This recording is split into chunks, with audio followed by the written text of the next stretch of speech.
नमस्कार दोस्तों, हमारे गोरखपुर एंटरटेनमेंट चैनल को सब्सक्राइब करें और घंटी को दबाएं। वीडियो पसंद आए तो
सिंहुरी के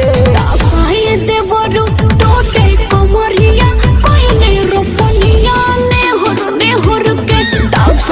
देवरु देसे कमरिया कोइले रोपनिया ने हुर के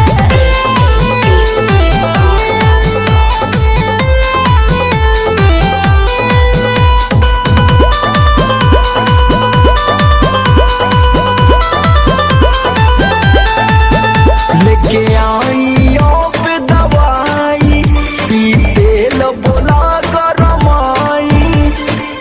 कोर कोनो पैया देवरु लागत न दो हाय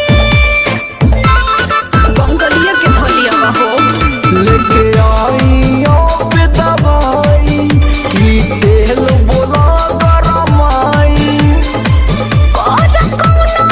पैया देवरु